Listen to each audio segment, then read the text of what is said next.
الحمد لله نحمده ونستعينه ونستغفره ونؤمن به ونتوكل عليه ونعوذ بالله من شرور أنفسنا ومن سيئات أعمالنا من يهده الله فلا مضل له ومن يضلله فلا هادي له ونشهد أن لا إله إلا الله وحده لا شريك له ونشهد أن سيدنا ونبينا ومولانا محمدا عبده ورسوله.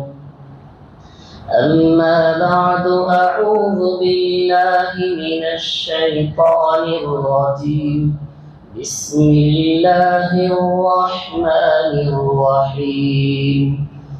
إن أفضل بيت وضع للناس للذي ببكة مباركا وهدى للعالمين فيه آيات بينات مقام إبراهيم ومن دخله كان آمنا ولله على الناس حج البيت من استطاع إليه سبيلا. صدق الله العظيم.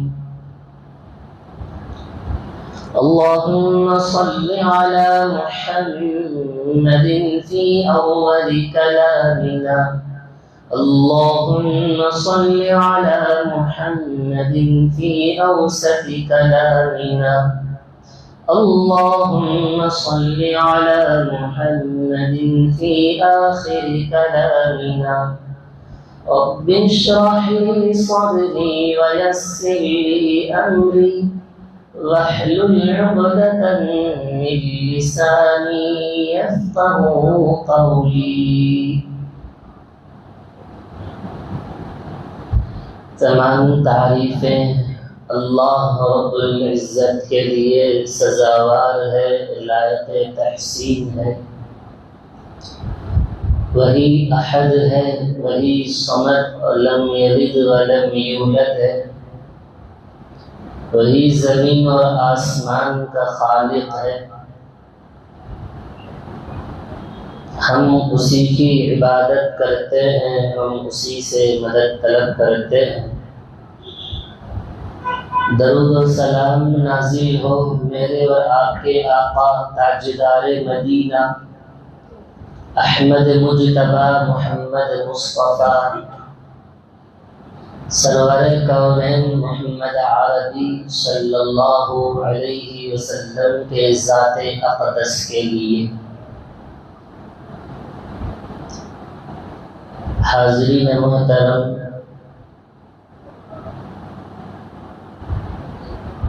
شوال کے ختم کے اس موقع پر ابھی 10 دن میں پھر ذی قعدہ شروع ہو جائے گا. اب یہاں سے حجاج کرام حج بیت اللہ کو تشریف لے جائیں گے. اللہ تعالیٰ نے جن کو موقع دیا ہے اور جسے اللہ نے منتخب کیا ہے، تو لہٰذا میں نے یہ سوچا کہ کعبۃ اللہ کو جا رہے ہیں تو حج بیت اللہ کی فضیلت اور اہمیت کے موضوع پر بولوں. اس سے پہلے یہ بات ذہن میں آئی، سب سے پہلے یہ بات تو معلوم ہو جائے کہ کعبۃ اللہ خانہ کعبہ کی تعمیر کس نے کی اور کیسے کی ہے. پھر اس کے بعد کعبۃ اللہ کے حج کرنے، حج بیت اللہ کہاں سے شروع ہوا. حضرات انبیاء کرام علیہ السلام اس حج کے ارکان کو کہاں سے اور کیسے ادا کیے، انشاءاللہ اس ترتیب کو بتاتا چلوں. سب سے پہلے یہ معلوم کریں گے کہ کعبۃ اللہ کو بنانے میں سب سے پہلے کس کا ہاتھ رہا، کن لوگوں نے کعبۃ اللہ کو بنایا. پھر اس کے بعد انشاءاللہ حج کی فضیلت، حجاج کرام کی اہمیت، اس مقدس مقام اور مقدس گھر کو جانے اور آنے کی کیا فضیلت ہے، اور وہاں پر نماز پڑھنے کی کیا اہمیت ہے، کتنا ثواب ہوتا ہے، انشاءاللہ اس کے بارے میں بتاؤں گا. اس روئے زمین میں، سرزمین میں سب سے پہلا اگر کوئی گھر بنا ہے وہ کعبۃ اللہ ہے. اس کعبۃ اللہ کو اللہ تعالیٰ نے حضرت آدم علیہ السلام کے اس دنیا میں آنے کے 2000 سال پہلے اللہ تعالیٰ نے فرشتوں کے ذریعے سے اس گھر کی تعمیر کرایا. یعنی اس گھر کی تعمیر کرانے میں سب سے پہلے فرشتوں کا ہاتھ ہے. فرشتوں نے اس گھر کی تعمیر کی. اس بابرکت گھر کی تعمیر کے لیے حضرت آدم علیہ السلام کے پیدائش کے اس دنیا میں آنے کے اور اس زمین اور آسمان کے بنانے کے 2000 سال پہلے اللہ نے کعبۃ اللہ کی تعمیر کے لیے چنا. اللہ کے عرش کے نیچے میں، عرش معلیٰ کے نیچے میں ٹھیک بیت معمور ایک جگہ ہے. اس بیت معمور میں فرشتے طواف کرتے ہیں. اسی بیت معمور کے ٹھیک برابر میں نیچے میں کعبۃ اللہ کی تعمیر کی گئی. اس لیے قرآن مجید کہتا ہے کہ ان اول بیت وضع للناس، اللہ تعالیٰ نے سب سے پہلا گھر اس روئے زمین میں اگر بنایا ہے لوگوں کے لیے وہ کعبۃ اللہ ہے. پھر قرآن کہتا ہے کہ اس کعبۃ اللہ کو اللہ نے اس لیے بنایا، برکت کے لیے بنایا، وَهُدًى لِّلْعَالَمِينَ، اور جہاں دنیا والوں کے پورے لوگوں کی ہدایت کے لیے اس گھر کو اللہ تعالیٰ نے تعمیر کیا. اور فرشتوں کے ذریعے سے، مقدس فرشتوں کے ذریعے سے اللہ نے اس گھر کی تعمیر کیا. اور ٹھیک بیت معمور کے برابر میں، اسی لیے فرماتے ہیں بیت معمور میں فرشتے ایک دن میں 70,000 فرشتے اس گھر کی طواف کرتے ہیں. جب ایک مرتبہ 70,000 فرشتے اس گھر کی طواف کر لیں تو پھر دوبارہ ان 70,000 فرشتوں کی باری آتی ہے. تو ان گنت فرشتے ہیں. آج 70,000 فرشتوں کی طواف، پھر کل 70,000 فرشتوں کی طواف، یہاں تک کہ ہر دن 70,000 فرشتے طواف کرتے ہیں. پھر دوبارہ کبھی ان کی باری آتی نہیں ہے. اتنے ان گنت لا تعداد، اس کی کوئی گنتی نہیں، اتنے فرشتے اللہ تعالیٰ نے پیدا فرمائے. ٹھیک اسی کے برابر میں، اسی طرح جس طرح فرشتے وہاں طواف کرتے ہیں اسی انداز میں ہم لوگ بھی جب عمرے اور حج کے لیے جاتے ہیں اسی انداز میں ہم بھی طواف کرتے ہیں. اللہ تعالیٰ نے اس کو بیت معمور کے ٹھیک برابر میں، اور اللہ تعالیٰ نے فرشتوں کو حکم دیا بیت معمور میں جو کعبہ اللہ نے فرشتوں کے طواف کے لیے بنایا ہے، اللہ تعالیٰ نے فرشتوں کو حکم دیا کہ بیت معمور میں جو کعبہ ہے، جو گھر ہے، ٹھیک اسی برابر میں، اور بیت معمور کی چوڑائی اور لمبائی اس کی جو سائز ہے اسی سائز کے مطابق زمین میں گھر بنا دینا. تو فرشتے اس دنیا میں تشریف لائے اور بیت المعمور کے جیسا ہو بہو گھر یہاں پر بنا. تاریخ کے کتابوں میں ہے کہ بیت معمور 4 ستونوں پر ہے، گھر کی شکل پر نہیں تھا. آج جیسا کہ کعبۃ اللہ 4 دیواری پر ہے، اب موجود تو اندر 3 ستونیں ہیں کعبۃ اللہ کے اندر. وہ بیت معمور میں آسمان پر جو فرشتے طواف کرتے ہیں اس گھر پر 4 ستونیں ہیں. تاریخ کی کتابوں میں آتا ہے ایک ستون جنت کا ایک پتھر زبرجد اس سے ہے، اور ایک ستون ہے سفید سونے کی ہے، اس کے بعد چاندی کی ہے اور یاقوت سے بنایا ہوا 4 ستونوں پر یہ کعبۃ اللہ آسمان پر بیت معمور پر ہے۔ اسی طرح اس سرزمین میں بھی اللہ تعالیٰ نے اس کو بنایا۔ حضرت ابو ذر رضی اللہ عنہ کہتے ہیں اللہ کے نبی سے پوچھا یا رسول اللہ اس دنیا میں سب سے پہلا گھر کون سا بنایا گیا ہے؟ اللہ کے نبی نے کہا صلی اللہ علیہ وسلم اگر اس دنیا میں سب سے پہلا اللہ کا گھر اگر کوئی بنایا گیا ہے وہ مسجد حرام ہے، کعبۃ اللہ۔ اسی وجہ سے کعبۃ اللہ بھی بیت الحرام بھی کہتے ہیں، مسجد حرام بھی کہتے ہیں، اس کو بیت عتیق بھی کہتے ہیں، تینوں ناموں سے اس کو یاد کیا جاتا ہے۔ محترم جگہ، باادب جگہ، پرسکون کی جگہ، برکت والی جگہ، ہدایت والی جگہ، ہدایت والا گھر سے بھی اس کو یاد کرتے ہیں۔ تو اللہ کے نبی سے پوچھا یا رسول اللہ سب سے پہلا گھر اس دنیا میں کون سا بنایا گیا؟ اللہ کے نبی نے کہا اس دنیا میں اگر کوئی سب سے پہلا گھر ہے تو وہ کعبۃ اللہ ہے۔ پوچھا یا رسول اللہ پھر اس کے بعد دوسرا کون سا گھر ہے؟ کہ اللہ کے نبی نے کہا مسجد اقصی۔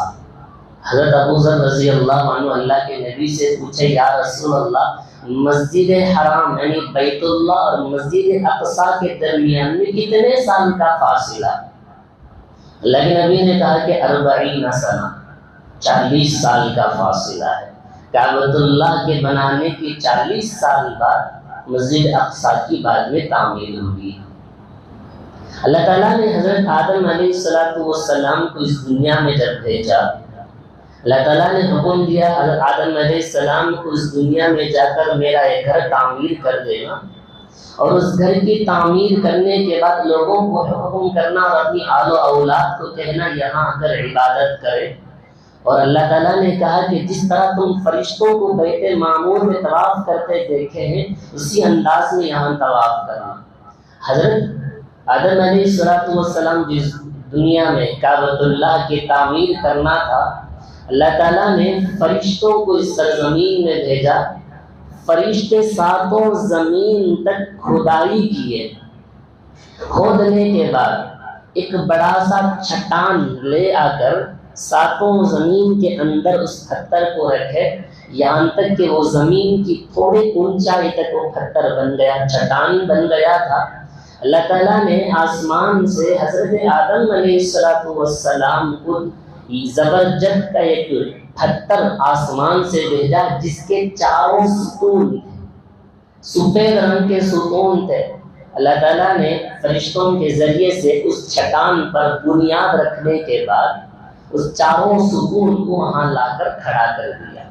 یہ اب بنا ہے، یعنی حضرت آدم علیہ السلام کی اولادوں نے کعبۃ اللہ کی دیوار چڑھائے ہیں، مگر جب آدم علیہ السلام اور فرشتے جب کعبۃ اللہ کی تعمیر کیے اس پر دیواریں نہیں تھی، صرف ستونیں تھی۔ اور کتابوں میں آتا ہے وہ 4 ستونیں ایسے تھے اس کے اندر سے روشنیاں پھوٹنے لگتی تھی، دور دور تک اس کی روشنیاں تھی، یہاں تک کہ حضرت آدم علیہ السلام اللہ تعالیٰ کا وہاں گھر بنا دیے، عبادت میں مصروف رہے، اس ستونوں سے روشنیاں نکلنے لگی، یہاں تک کہ یہ سلسلہ حضرت نوح علیہ السلام کے زمانے تک تھا۔ جب حضرت نوح علیہ السلام کے زمانے میں طوفان اور سیلاب آیا تھا تو اللہ تعالیٰ نے اپنے گھر کو آسمان پر اٹھا لیا، وہ جو ستون آسمان سے آیا تھا اس ستون کو اللہ تعالیٰ نے گھر کو آسمان پر اٹھا لیا، صرف وہاں نشان موجود تھا چٹان کے، زمین میں سب سے پہلے بسایا گیا گھر اسی کے ذریعے سے زمین پھیلا ہے، تو وہاں صرف چٹان یعنی بنیاد باقی رہ گئی تھی، وہ جو ستون تھا اللہ تعالیٰ نے اس کو آسمان پر اٹھا لیا۔ پھر اس کے بعد حضرت نوح علیہ السلام کے زمانے میں سیلاب میں آ کر اللہ کے گھر کو وہ جو گھر تھا وہ ڈوب گیا تھا، اللہ تعالیٰ نے اس کو آسمان پر اٹھا لیا۔ پھر اس کے بعد اللہ نے حضرت ابراہیم علیہ السلام کو حکم دیا تاکہ تم میرے گھر کی تعمیر دوبارہ کرے۔ حضرت ابراہیم علیہ السلام نے اللہ سے پوچھا اللہ تعالیٰ کس جگہ گھر بنانا ہے؟ کوئی نشان موجود نہیں ہے، جہاں پہلے گھر بنایا گیا تھا کہ طوفان کے بعد اس گھر کے نام و نشان اور وہاں کے بنیادیں، وہاں کے چٹانیں چپ گئی، ختم ہو گئی، تو اللہ تعالیٰ نے حضرت جبرائیل علیہ السلام کو آسمان سے نیچے بھیجا۔ حضرت جبرائیل نے اپنے پر کو زمین پر مارا، جو بنیاد ہے وہ کھل کر سامنے ظاہر ہونے لگا۔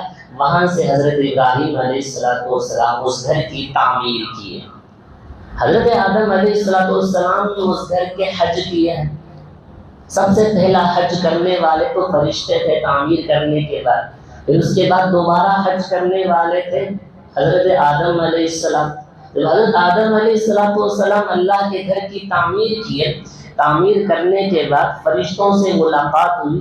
فرشتوں نے کہا کہ تمہارا حج کو اللہ تعالیٰ نے قبول کر لیا ہے، اور فرشتوں نے کہا کہ تم دنیا میں آنے کے 2000 سال پہلے ہم یہاں آ کر طواف کر چکے ہیں۔ فرشتوں نے کہا کہ تم دنیا میں آنے سے پہلے 2000 سال پہلے فرشتوں نے سب سے پہلے اس گھر کا طواف کیا، اور اللہ تعالیٰ نے حضرت آدم علیہ السلام کو اس سرزمین پر اتارا ہے، تو ہندوستان پر اللہ نے حضرت آدم علیہ السلام کو اتارا ہے۔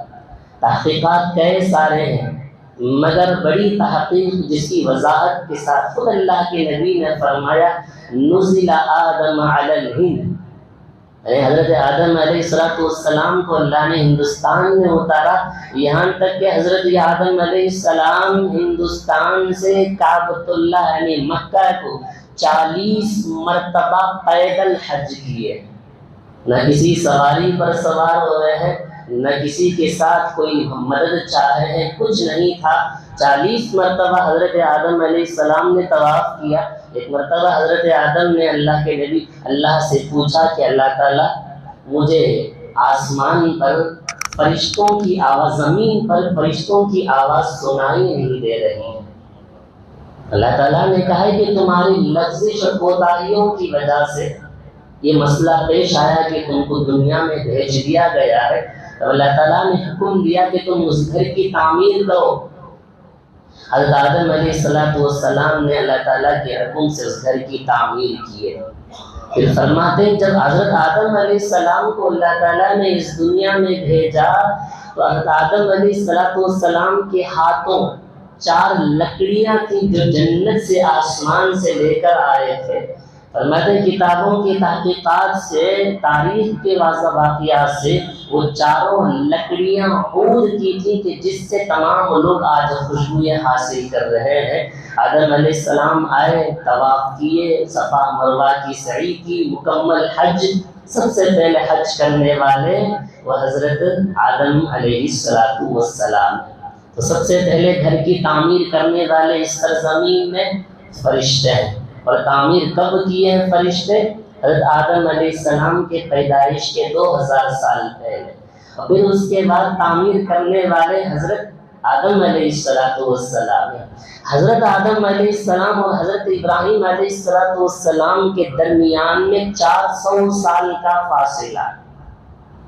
تعمیر کرنے والے آدم علیہ السلام، بعد میں طوفان آنے کے بعد حضرت نوح علیہ السلام کے زمانے میں نشان مٹ گیا، پھر دوبارہ گھر کی تعمیر کا حکم ہوا حضرت ابراہیم علیہ السلام کو، یعنی حضرت آدم اور حضرت ابراہیم علیہ السلام کے درمیان میں فاصلہ 400 سال کا فاصلہ تھا۔ پھر اس کے بعد اس گھر کی تعمیر کی گئی کعبۃ اللہ کی۔ اب آئیے اصل مقام پر، اس گھر کی تعمیر حضرت ابراہیم علیہ السلام نے کیا تھا، پھر اس کے بعد تقریباً کتابوں میں کہ 10 جماعتوں نے اس گھر کی تعمیر کی ہے۔ آدم علیہ السلام فرشتوں سے لے کر اللہ کے نبی پاک صلی اللہ علیہ وسلم کے زمانے تک، اللہ کے نبی کے زمانے میں بھی جب اللہ کے نبی صلی اللہ علیہ وسلم کی عمر 35 سال کی، اس وقت میں کعبۃ اللہ کی تعمیر کیا گیا تھا۔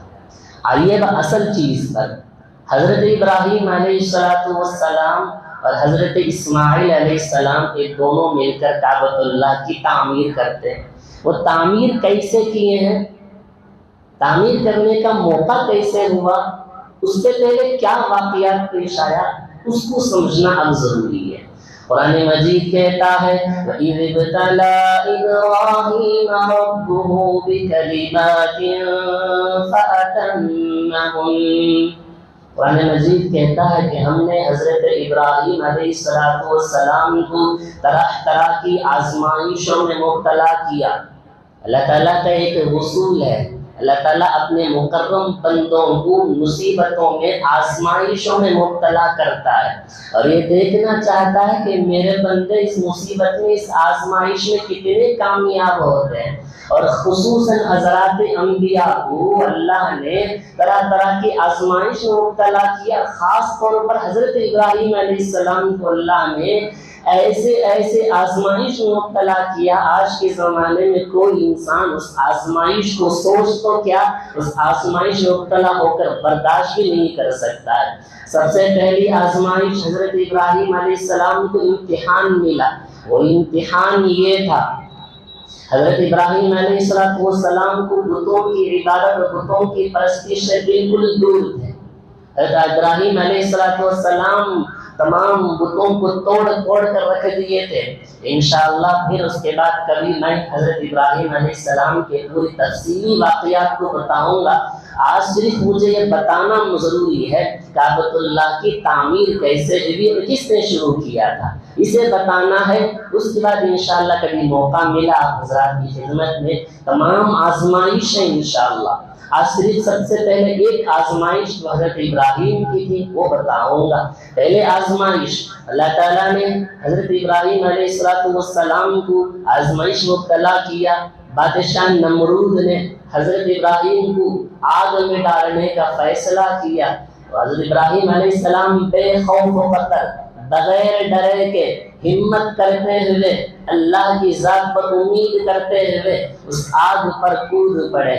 اس آزمائش میں دیکھنے کے بعد اللہ تعالیٰ نے آگ کو حکم دیا، قُلْنَا يَا نَارُ كُونِي بَرْدًا وَسَلَامًا عَلَىٰ إِبْرَاهِيمَ، اے آگ تو ٹھنڈی ہو جا ابراہیم پر، سلامتی والا ہو جا۔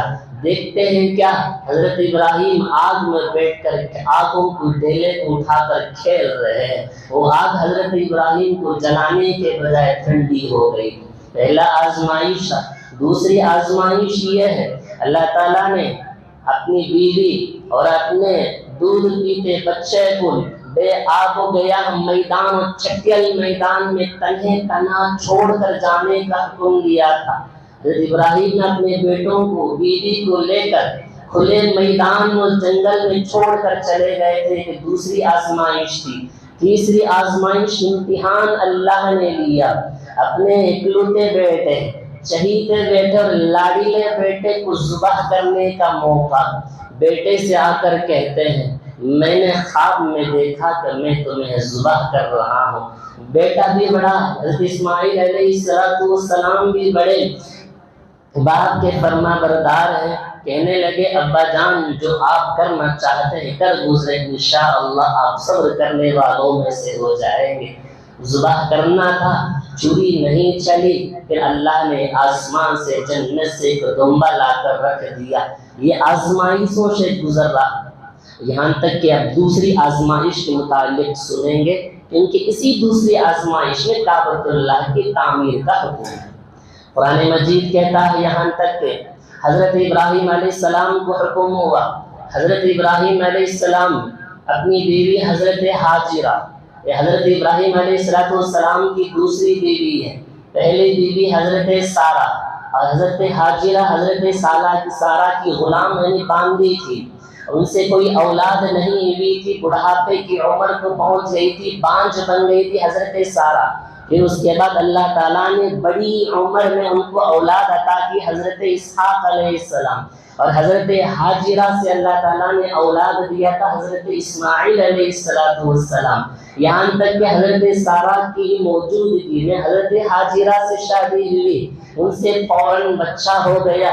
دونوں کے درمیان میں، حضرت سارہ اور حضرت حاجرہ کے درمیان میں جمتا نہیں تھا۔ اللہ تعالیٰ نے حکم دیا کہ حضرت حاجرہ اور اسماعیل علیہ السلام کو لے جا کر ایک ایسی سرزمین میں لے جا کر چھوڑ کر آ جاؤ۔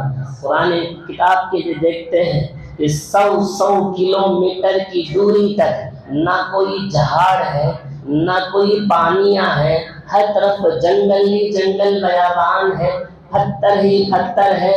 اس بے آب و گیاہ میدان میں تنہا لے جا کر حضرت اسماعیل کو اور اپنی بیوی ہاجرہ کو چھوڑنے کے لیے ملک شام سے نکل کر حضرت ابراہیم علیہ السلام ملک شام سے نکل کر مکے کے اس سرزمین پر آتے ہیں۔ یہاں آنے کے بعد اب جو موجود کعبۃ اللہ ہے، اس کعبۃ اللہ کے تھوڑے سامنے میں ایک درخت تھا، اس درخت پر حضرت ہاجرہ اور اسماعیل علیہ السلام کو چھوڑ کر چلے جاتے ہیں۔ اس وقت میں کعبۃ اللہ کی نشانیاں طوفان نوح کے بعد مٹ گیا تھا۔ تقریباً حضرت نوح علیہ السلام نے جب کشتی بنانا شروع کیا، کشتی بنانے کے بعد حضرت نوح علیہ السلام کے خاندان کے 80 افراد کشتی میں سوار ہوئے تھے۔ تقریباً اس کشتی میں 150 دن تک موجود رہے اور کشتی طوفان پانی کو لے کر کشتی کو لے کر کعبۃ اللہ کے چاروں طرف ارد گرد حضرت نوح علیہ السلام کی کشتی کعبۃ اللہ کے چاروں طرف ارد گرد 40 دن تک طواف کرتی رہی۔ پھر اس کے بعد اللہ تعالیٰ نے اس کے حکم سے پھر عراق کی جانب ایک پہاڑ میں جا کر جنوبی پہاڑی پر جا کر عراق میں حضرت نوح علیہ السلام کی کشتی رک گئی تھی۔ اللہ نے حضرت ہاجرہ اور حضرت اسماعیل کو حکم کہ وہاں چھوڑ آئے۔ اللہ اکبر، یہ سب سے بڑا امتحان تھا۔ اس میدان میں، اس مکے کی سرزمین میں نہ کوئی انسان ہے، نہ کوئی جانور، نہ کوئی پرندہ، نہ کوئی کھانے کا انتظام، نہ کوئی پینے کا انتظام ہے۔ حضرت ابراہیم علیہ السلام چھوڑ کر نکل کر چلتے ہیں، پیچھے سے حضرت ہاجرہ جاتی ہیں، پوچھتی ہیں ہمیں اس جنگل و بیابان میں چھوڑ کر کہاں جا رہے ہو؟ حضرت ابراہیم علیہ السلام سن کر بھی بغیر سنے آگے بڑھ جاتے ہیں۔ ادھر سے دوڑی ہوئی آتی ہیں، ادھر معصوم سا بچہ ہے، دودھ پیتا حضرت اسماعیل ہے۔ حضرت ہاجرہ ابھی شادی ہوئی ہے، اپنے شوہر کو جاتے ہوئے دیکھ کر درد بھرے انداز میں جا کر پوچھتی ہے کہاں جا رہے ہو ہمیں چھوڑ کر؟ حضرت ابراہیم کو جواب نہیں دیتے ہیں، پیچھے پیچھے جاتے ہیں۔ اس کے بعد حضرت ہاجرہ بھی نبی کی بیوی تھی، سمجھ گئی کہ کچھ انداز ہے، پوچھنے لگی کہ اللہ کا یہی حکم ہے؟ حضرت ابراہیم علیہ السلام کہتے ہیں ہاں اللہ کا یہی حکم ہے کہ تمہیں اس زمین میں، اس جنگل میں چھوڑ کر جانا ہے۔ حضرت ہاجرہ کہتی ہیں ٹھیک ہے آپ جائیں، انشاءاللہ جس ذات نے ہمیں یہاں چھوڑنے کا حکم دیا ہے ہم اس ذات پر بھروسہ کرتے وہی ہمیں بچائے گا۔ حضرت ابراہیم علیہ السلام چھوڑ کر دور چلے جاتے ہیں۔ ایک پہاڑ کے کونے پر جا کر دیکھا کہ حضرت ہاجرہ اور اسماعیل نظر نہیں آئے۔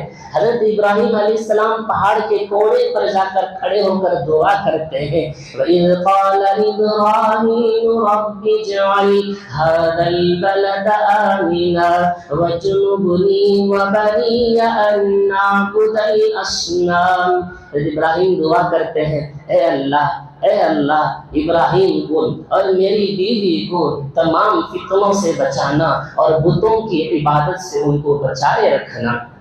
پھر دعا کرتے ہیں حضرت ابراہیم اللہ سے، ربنا انی اسکنت من ذریتی، اے اللہ میں نے میرے بیوی اور میرے بچے کو اس سرزمین میں چھوڑ کر آیا ہوں، اس سرزمین میں نہ کھیتی ہے، نہ کوئی جہاڑ ہے، نہ کوئی کھانا ہے، نہ کوئی پانی ہے، اللہ ہم وہاں چھوڑ کر آیا ہوں تیرے بھروسے پر۔ اللہ ربنا لیقیموا الصلاۃ، تاکہ وہ تیرے نماز پڑھ سکے، تاکہ وہ تیری وہاں عبادت کریں۔ پھر دعا کرتے ہیں اللہ تعالیٰ تو ان کے لیے روزی کا انتظام تو ہی کرنے والا ہے، تو ان کے لیے روزی کا انتظام کر دے۔